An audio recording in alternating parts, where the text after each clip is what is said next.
The following year, 1979, at Royal Lytham, the young Spaniard returned with an impressive array of shots, including an escape from the car park. At the 16th hole, obviously the pin was on the left side, and obviously I end up in the car park. But the shot wasn't that bad to the right. I mean, it becomes very, very popular because end up under one of the cars, but it wasn't that bad. One of the things I learned from when I was very young is that is somehow you have to put the ball in the hole as quick as possible, and no, doesn't matter how, just do it, and that's been my philosophy.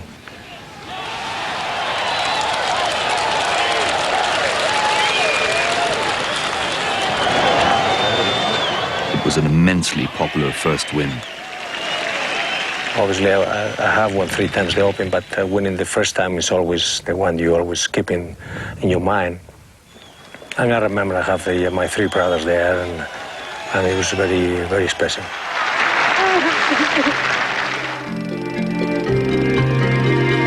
high flyer in 1982 was Zimbabwean Nick Price, who led a troon as far as the final 9 holes. Going into that last round, I was playing so well, and I said to my caddy, walking to the 10th tee, if I'm going to win this championship, I'm going to have to do something now. And I birdied 10, 11, and 12. And I felt so pumped up. I felt so good about my game and so confident. I walked to the 13th tee, and I said to him, this is mine now. We're going to win this. And that was a famous last words. I learned something, a very valuable lesson there, because I bogeyed 13, I double bogeyed 15 after a poor drive. I got a bit of a bad break on 17, and then, lost the championship by a shot. On hand to take advantage, the formidable Tom Watson. I was very lucky to win it. I was given the tournament by Nick Price. There's not a question about it. I love what Nick said when he finally won at Turnberry years later. He said, I had one hand on that trophy, and now I've got 2. Watson was just 1 short of equaling Peter Thomson's record. His 5th victory came the following year at the expense of a young Faldo. I was leading the Open with 9 holes to play and obviously couldn't handle it. And but that was part of the big learning curve. It was suddenly I thought, that's when I made the decision, and it was like, yeah, I've got to have a new game, and that's when I went for the dreaded rebuild. Watson's win was confirmed with a spectacular finish. When it was my turn to play, I hit probably the finest 2-iron, long iron I've ever hit in my life, but I never saw the ball hit the green. The crowd was just like the Red Sea collapsing. And before the ball hit the green, there was a line across the fairway. So I had to listen. And I liked what I heard. 5 in the bag. Could he make it 6 at St. Andrews the following year? The history of Tom being able to make it 6 events, and then Seve snatching that possibility from him on the closing couple of holes.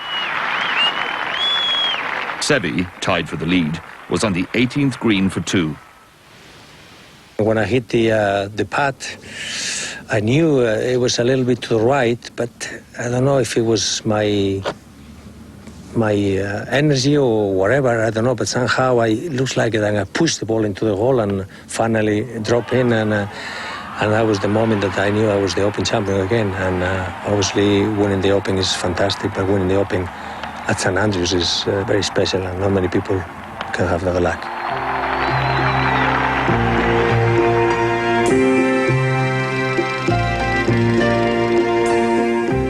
Day 4 at Royal St. George's, and Sandy Lyle's putt puts him right into contention going into the final holes.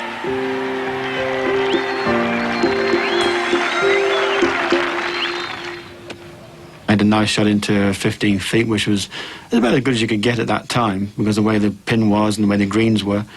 And then obviously made the putt there again, and that was really a big boost. I think that then really sunk in, right, you're in there, you've got a chance now of winning this thing, let's bring it in. The crowd were desperate for their first Scottish champion for over 50 years, and then disaster struck. I had a real gut-wrenching finishing holes, and as the 18th we all probably seen on television a few times, I was in a very bad lie. I felt in my mind I had to make 4, and there's no extent to just sort of banging up the bank and let it go 20 foot past. and take your chance from there. I really wanted to make the four, and I took the chance of trying to dribble it up the hill, and obviously I got poor contact with the ball, and the ball came back to my feet. And it was a pretty hard sort of two putts from about 40 feet from there.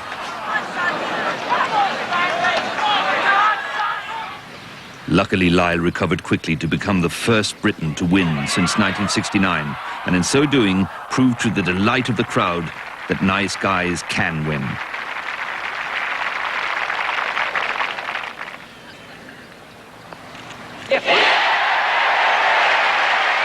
Something from a childhood dream was to win a major and win the Open, win the Masters, whatever it was. It had to be a major, and to do it in your own country, win the Open, and with obviously not many Europeans or any kind of English guys or whatever else won the tournament, which we were since the Jacqueline days.